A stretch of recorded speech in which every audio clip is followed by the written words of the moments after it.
Hello friends, मैं हूं doctor नवीन अग्रवाल। मैं एक इंटरवेंशनल कार्डियोलॉजिस्ट हूं और मैं गुजरात के वलसाड़ और वापी ज़िले में प्रैक्टिस करता हूं। आज मैं आपके लिए लाया हूं कि इंपॉर्टेंट और clinically useful topic viability myocardium की क्या होती है, टिश्यू जिंदा है या नहीं, ये कैसे असेस किया जाता है, इसकी क्या इंपॉर्टेंस है, डिसीजन मेकिंग में इसका क्या रोल है और क्यों ज़रूरी है ये जानना कि जिस एरिया में हम ट्रीटमेंट कर रहे हैं या करना चाह रहे हैं या करने का प्लान कर रहे हैं वहाँ पे टिश्यू ज़िंदा है या नहीं, वायबल है या नहीं, वो जानने का क्या इंपॉर्टेंस है। कौन से मोडालिटीज़ हैं जिससे ये समझ में आता है कि टिश्यू वायबल है और डिसीजन मेकिंग में कैसे अफेक्ट करता है, उस बारे में बात करेंगे। ये टॉपिक आपके लिए बहुत नया और बहुत ही यूज़फुल है, इसलिए जो लोग मैं अपने ऑडियंस से रिक्वेस्ट करूंगा कि टॉपिक को एंड तक देखें ताकि आप इसका कंटेंट को समझ सकें और यूटिलाइज़ कर सकें। जो लोग मेरे चैनल पे नए उनसे रिक्वेस्ट करूंगा कि चैनल को सब्सक्राइब करें ताकि इससे हमें कंटिन्यूस मोटिवेशन मिलती रहे और हम अच्छा और इंटरेस्टिंग कंटेंट आपके लिए लाते रहें। और मेरे सब्सक्राइबर्स को जब भी मैं कोई नया कंटेंट अपलोड करता हूँ तो उसका नोटिफिकेशन मिल जाता है ताकि वो कंटेंट को जल्दी देख सके और उसका लाभ ले सकें। आते हैं आज के टॉपिक पर।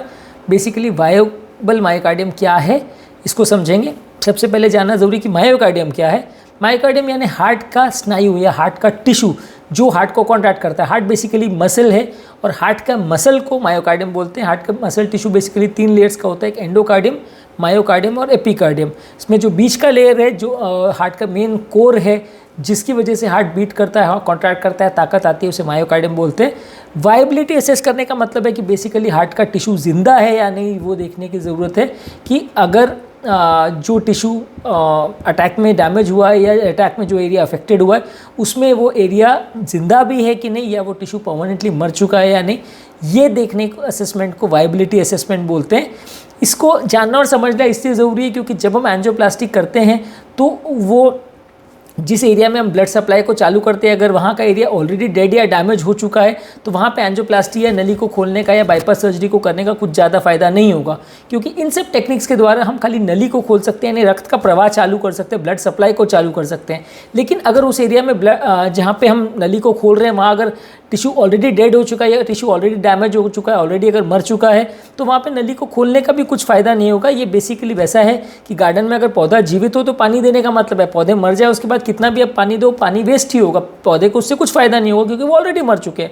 वहाँ अगर जान है या वो टिश्यू जिंदा है तो ही वहाँ ब्लड सप्लाई रिस्टोर करने का कुछ फ़ायदा होगा, हार्ट के पंपिंग में कुछ सुधार होगा, हार्ट का टिश्यू इंप्रूवाइज होगा, उसको कुछ ताकत आएगी। अगर वो एरिया डेड हो चुका है तो कॉस्मेटिकली भले आपको एंजियोग्राफी एंजियोप्लास्टी में दिखेगा कि हाँ नली बहुत खूबसूरती से खुल गई है, नली का फ्लो अच्छा चालू हो गया है, लेकिन पेशेंट को उससे कोई फ़ायदा नहीं होगा क्योंकि जिस एरिया को वो नली सप्लाई कर रही है वो ऑलरेडी टिश्यू डेड हो चुका है, तो उस एरिया में ब्लड सप्लाई बढ़ाने से भी पेशेंट को फ़ायदा नहीं होगा। इसीलिए ही इस कॉन्सेप्ट की इंपॉर्टेंस है और इसीलिए इस कॉन्सेप्ट को समझना ज़रूरी है कि वायबल वो एरिया है या नहीं जिसकी हम एंजियोप्लास्टी या ट्रीटमेंट करने जा रहे हैं। क्योंकि एंजियोप्लास्टी में तो चलिए फिर भी एक इंटरवेंशनल प्रोसीजर है, 15-20 मिनट में हो जाता है, लेकिन बाईपास सर्जरी में तो बड़ी सर्जरी है, ओपन हार्ट सर्जरी है। अगर हम किसी नली का बाईपास सर्जरी कर रहे हैं और बाद में पता चलता है वो टिश्यू ही डेड है तो नली को खोलने का कोई मतलब ही नहीं है। बाईपास या एंजियोप्लास्टी टिश्यू जो डेड हो चुका है उसको जिंदा नहीं कर सकता, वो तो खाली जो एरिया ज़िंदा है उसमें ब्लड सप्लाई आने से थोड़ी ताकत उसमें आ जाती है, वो एरिया में कॉन्ट्रैक्टिलिटी बढ़ सकती है, हार्ट का पंप फंक्शन इंप्रूव हो सकता है। लेकिन अगर जो टिश्यू ये एरिया ऑलरेडी डेड हो चुका है उसमें एंजियोप्लास्टी करने का या बाईपास करने का कुछ ज़्यादा फायदा नहीं होता है।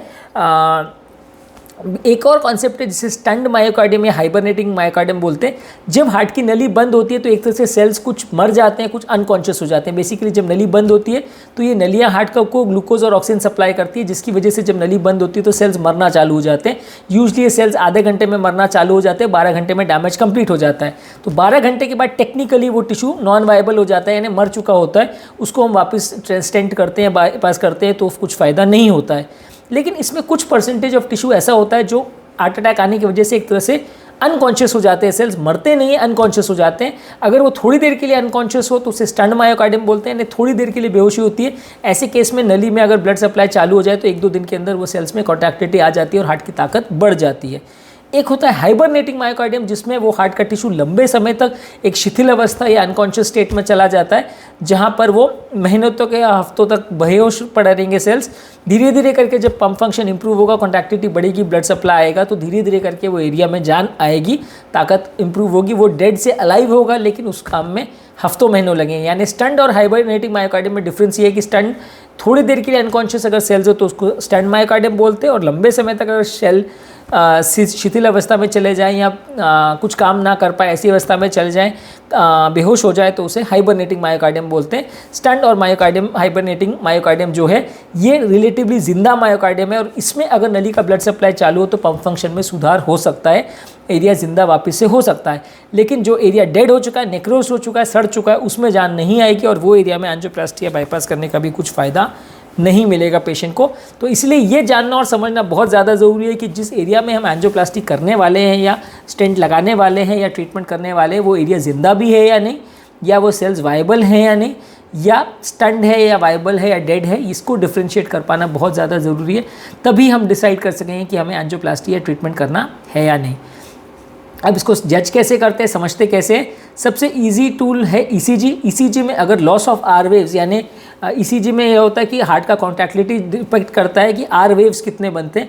अगर ये आर वेव्स चले जाए तो एक तरह से वो शो करता है कि वो एरिया डेड हो गया क्योंकि ताकत नहीं आ रही है, इसलिए पॉजिटिव आर वेव्स नहीं आ रहे हैं। एक चीज़ ये, लेकिन सबसे क्रूड तरीका है जानने का और इसकी क्रेडिबिलिटी उतनी ज़्यादा नहीं है। सबसे कॉमनली जिसको लोग यूज़ करते हैं वो इकोकार्डियोग्राफी है।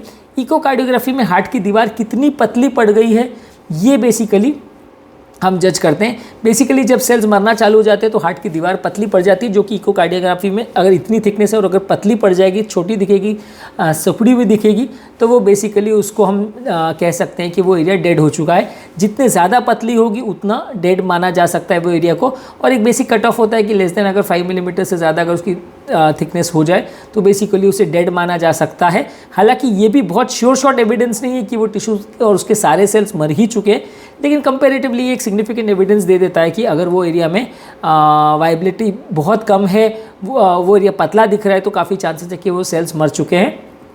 एक होता है स्ट्रेस इको। स्ट्रेस इको के दौरान हम पट्टे पर मशीन को व्यक्ति को चलाते हैं और उसके बाद पहले का इको और बाद का इको को कंपैरिजन करते हैं कि वो एरिया जिसको पतला पड़ गया था या जो ख़राब दिख रहा था या नहीं कॉन्ट्रैक्टाइल दिख रहा था, वो एक्सरसाइज के बाद कितना इंप्रूवमेंट दिख रहा है, वो एरिया में वापस जान आ रही है कि नहीं, उस बेसिस पे जज कर सकते हैं कि वो टिश्यू वायबल है कि नहीं। ये भी कंपैरेटिवली थोड़ा क्रूड तरीका है, लेकिन सबसे ईजी तरीका है जांच करने का।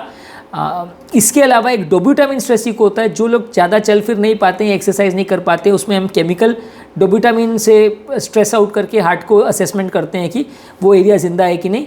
इसका एडवांटेज ये है कि जो लोग नहीं चल फिर पाते हैं या ट्रेडमिल नहीं कर पाते, उसमें भी इस टेस्ट को यूज़ किया जा सकता है। रेडिएशन एक्सपोजर नहीं होता और इसकी स्पेसिफिसिटी भी अच्छी है, प्रेडिक्टिव वैल्यू भी अच्छी है और इसमें काफ़ी सारे पैरामीटर्स के बारे में हमें पता चलता है, लेकिन प्रेडिक्टिव वैल्यू इसकी बहुत ज़्यादा अच्छी नहीं है।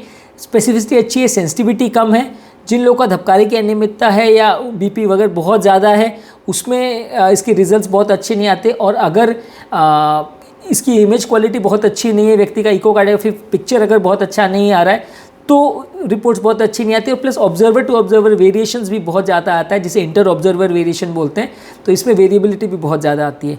इसके अलावा एक थेलियम स्कैन या स्पेक्ट स्टडी होता है, उसमें एक रेडियोन्यूक्लियोटाइड केमिकल होता है जिसको हम जिससे असेसमेंट करते हैं वो एरिया ज़िंदा है कि नहीं। पर इसमें दूसरे स्पेसिफिसिटी इसकी भी बहुत ज़्यादा अच्छी नहीं है। डिसएडवांटेज ये है कि रेडिएशन बहुत ज़्यादा है और कुछ एरिया में, खासकर मोटे लोगों में, ओबीज लोगों में, वो एरिया में रेडियोन्यूक्लियोटाइड कैसा दिखेगा, कितना अपटेक होगा, उसमें इमेजिंग के हिसाब से भी कई बार वेरिएबिलिटी आ जाती है, जिसकी वजह से कई बार पिक्चर बहुत अच्छी नहीं आती और इमेज का इंटरप्रिटेशन करना इतना आसान नहीं होता, कई बार गलत रिपोर्ट भी आ जाती है। तो इसलिए स्पेक्ट स्टडी जो है वो इसके लिए यूज़ किया जाता है, लेकिन इसमें बहुत अच्छा इंटरप्रिटेशन नहीं होता, ये 100% गारंटीड चीज़ नहीं है। इसके अलावा एक टेक्निक होती है कार्डियक एमआरआई। वो बेसिकली हार्ट के एक एमआरआई स्कैन है जिसमें हार्ट का टिश्यू ज़िंदा है या नहीं उसको असेसमेंट करते हैं। ये बेसिकली सबसे बेस्ट तरीका है जांचने के लिए कि वो टिश्यू ज़िंदा है कि नहीं, कितना एरिया स्कारिंग हो गया। इसकी सेंसिटिविटी और स्पेसिफिसिटी दोनों अच्छी है, इजीली अवेलेबल है, कोई रेडिएशन एक्सपोजर नहीं होता। स्कार कितना ज़िंदा है, वो एरिया में कितना एरिया मर चुका है, उसको भी असेसमेंट अच्छा मिलता है। और इसमें कई बार एक गैडोलिनियम कॉन्ट्रास्ट यूज़ करके उसका एनहांसमेंट को चेक करते हैं, जिससे हम प्रेडिक्ट कर सकते हैं कि बेसिकली वो उसमें कितनी जान बाकी है। तो बेसिकली ये काफ़ी अच्छा टेक्निक और सबसे रिलायबल से सेंसिटिव और स्पेसिफिक टेक्निक है जांच करने के लिए कि वायबिलिटी कितनी है, पर ये बेसिकली थोड़ा कॉस्टली है, हर जगह अवेलेबल नहीं होता।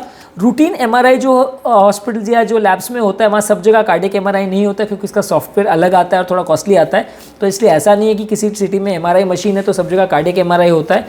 इसका इंटरप्रिटेशन भी काफ़ी डिफिकल्ट होता है, तो इसलिए सब जगह ये अवेलेबल नहीं होता, कुछ ही जगह पे अवेलेबल होता है। और जिन लोगों को भी धबकारे का अनियमितता है या जिन लोगों को भी स्टेबल नहीं है, अनस्टेबल कंडीशन में है, या जिनको क्लोज स्पेस में जाने में डर लगता है, क्लॉस्ट्रोफोबिया होता है, उसमें दिक्कत है, जिनकी बॉडी में कोई मेटालिक ऑब्जेक्ट्स है उसमें दिक्कत है, जो लोग में कॉन्ट्रास्ट यूज़ नहीं कर सकते, किडनी फेलियर है उसमें इसमें प्रॉब्लम आती है।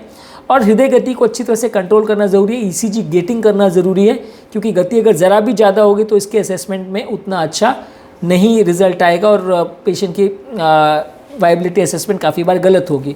इसके अलावा एक पेट स्कैन आता है, उसमें बेसिकली एक केमिकल दिया जाता है जिसको बॉडी के जो जिंदा सेल्स है उसको बेसिकली वो अब्जॉर्ब कर लेते हैं और वो सेल्स में ग्लूकोज का अपटेक है या नहीं उसको असेसमेंट करके जज करता है। ये बेसिकली पेट स्कैन ज़्यादातर कैंसर टिश्यू वगैरह में टिश्यू जिंदा है या नहीं और कौन से एरिया में कैंसर के सेल्स स्प्रेड हुए हैं, कितना किस एरिया का ग्लूकोज अपटेक है उसको असेसमेंट किया जाता है। तो कैंसर में ये बहुत ज़्यादा यूज़ किया जाने वाला टेक्निक है।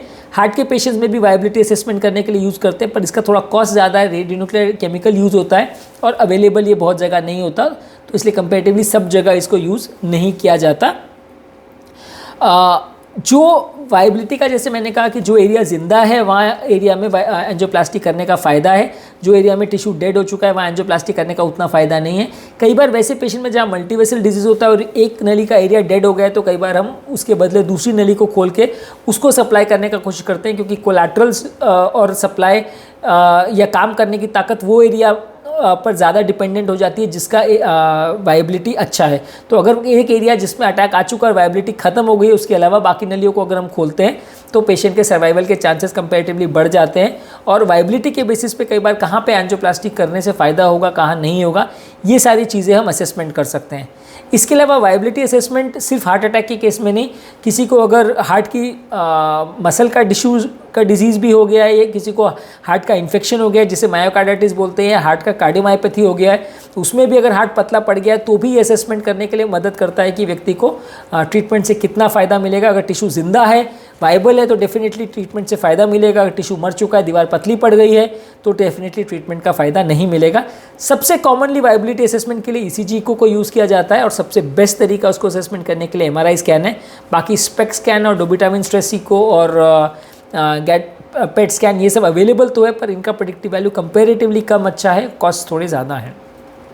आज के टॉपिक में हमने बेसिकली डिस्कस किया कि वायबिलिटी टिश्यू का क्या होता है, उसका क्या इंपॉर्टेंस है, किस पेशेंट्स में इसका वैल्यू रहती है, इससे क्या इन्फॉर्मेशन मिलती है और क्यों एंजियोप्लास्टी से पहले वायबिलिटी असेसमेंट ज़रूरी है, क्या एक्चुअल बेनिफिट होता है इसके डिसीजन मेकिंग का, और वायबल टिश्यू हो तो ही एंजियोप्लास्टी करने का पेशेंट को फ़ायदा होता है, नहीं करने पे नुकसान होता है, ये चीज़ों को समझना ज़रूरी है। तो वायबिलिटी के कॉन्सेप्ट को हमने समझा और इसके क्या चीज़ें, कौन सी टेक्निक से इसको असेस किया जाता है उस बारे में हमने असेसमेंट की, और कौन कौन से टेक्निक्स में क्या फ़ायदे नुकसान है, क्या कॉस्ट है, उस बारे में भी हमने असेसमेंट की।